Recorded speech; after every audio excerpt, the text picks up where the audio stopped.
bao hàng nghiêng không chỉ đi group nhưng chỉ đi làm ăn cả ngày níคือนี่ខ្ញុំមកធ្វើតេស្តម៉ាស៊ីនខុងដីម៉ាកsố mà đây 520ចាប្រភេទម៉ាស៊ីននេះគឺผมពាក់មកជាមួយនឹងទំហំផ្លែ2តឹកហើយជំរឿរបស់វាគឺ8តឹក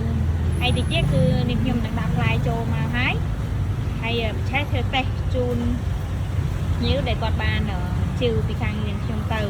អញ្ចឹងមុននឹងចេញទៅគឺត្រូវធ្វើតេស្តម៉ាស៊ីនដើរស្អាតល្អបានបញ្ជូនដល់អតិថិជនអញ្ចឹងណាចាអញ្ចឹងបើបងប្អូនត្រូវការប្រភេទម៉ាស៊ីនខួងដីលក្ខណៈគ្រួសារដាំបកូលលបងគឺបងប្អូនអាចជ្រើសរើសយកមកនេះបាននេះហើយផ្លែគាត់យកមកហើយចានេះនិយាយទៅផ្លែគឺភ្ជាប់មកគឺផ្លែ2តឹកហើយកម្ពស់របស់វាគឺ8តឹកហើយឥឡូវគាត់ធ្វើតេស្តទាំងអស់គ្នាឥឡូវ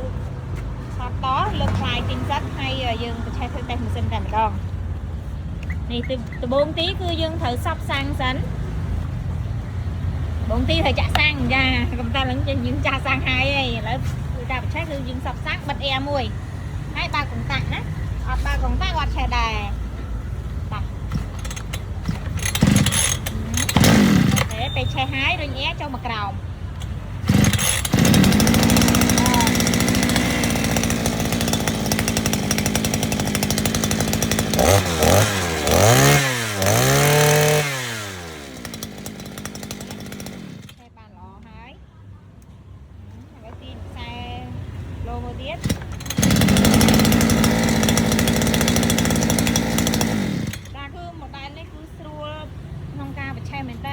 បងប្អូនត្រូវការបងប្អូនអាចតាក់ទងមកកាន់เพจយើងខ្ញុំក៏បាន